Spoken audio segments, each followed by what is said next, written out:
सूरह मायदा में कुरान कहता है वला यजरिमन्नकुम शनआनु कौमिन अला अल्ला तअदिलू इअदिलू हुवा अक़रबु लित्तक़वा।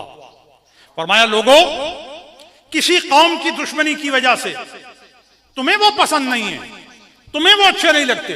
भाई तुम्हें अच्छे नहीं लगते ना, अब जो तुम्हें अच्छा नहीं लगता जरूरी तो नहीं कि वो अल्लाह को भी अच्छा ना लगे। देखो, अगर किसी का चेहरा, अगर किसी की बात, किसी का रवैया, किसी के जिंदगी के मामलात मेरे दिल में नागवारी पैदा कर रहे हैं, तो नबी अलैहिस्सलातु वस्सलाम का रवैया क्या है? एक सहाबी हुजूर से मिलने आए और उन्होंने बाहर आकर गाय बांधी। वहां करीब से हजरत अबू बकर सिद्दीक का गुजर हुआ और उन्होंने देख के कहा यह तो बड़ी खाने के काबिल है। अब जिसने गाय बांधी वो हुजूर को मिलने अंदर गया और हजरत अबू बकर सिद्दीक ने मुहावरे के तौर पर कहा कि यह तो बड़ी खाने के काबिल है, बड़ी पली हुई है और बड़ी गोश्त वाली है और बड़े वजन वाली है और बड़ी शुरबा है, खाने के काबिल है। ये जिन सहाबी का मैं जिक्र कर रहा हूं उन्होंने सुना और उन्होंने फौरन घर से छुरी निकाली और ज़िबा कर दी। ज़िबा करके उसको पकाया और लोगों में खिला दिया। वो सहाबी देर तक हुजूर की बातें सुनता रहा, इतनी देर तक सुनता रहा कि गाय ज़िबा भी हो गई, गोश्त भी बन गया, पक भी गई, तकसीम भी हो गई।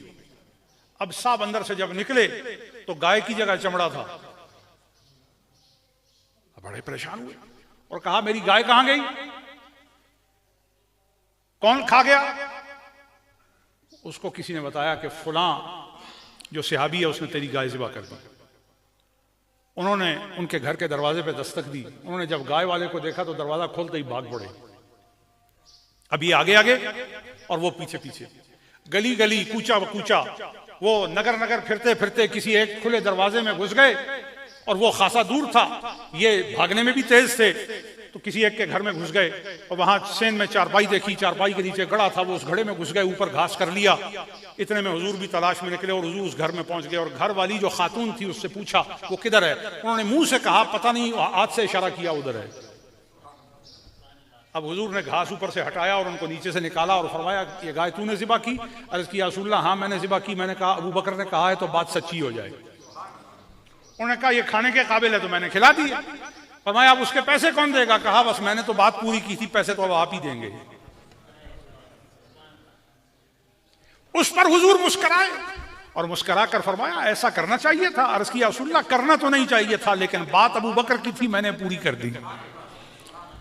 फरमाया तूने किया, बात अबू बकर की पूरी की और कीमत मैं मोहम्मद अदा करने वाला हूं। अब देखिए इस रवैये से, इस पूरे वाक़े से बात क्या पता चली? बात यह पता चली कि अपने साहिब का भी भरम रखा, उसका भी ख्याल किया, बात भी समझाई और इंसाफ भी कायम किया। यह है मसलहत, इसे मसलहत कहते हैं। आज के दौर में हमारे लोग क्या मसलहत है? मसलहत यह है वो जनाब हम जिरगा करेंगे, बस हो गई गलती, सारा जिरगा माफी मांगेगा, आप छोड़ दें। यह मसलहत नहीं है, यह जुल्म है। क्या है बोले ना? और आज हमारे मुआशरों में जिरगों की बुनियाद ही है कि 2 जोरावर जुल्म करते हैं, 6 जोरावर उनके पीछे जिरगा करते हैं और 2-4 सफेद रीछ जाके ठोड़ी पकड़ते हैं और कहते हैं जनाब ये ज्यादती हो गई, हम माफी मांगते हैं, आइंदा नहीं होगा। लेकिन ये उनका एक चेन रिएक्शन है, हर जगह यही करते हैं।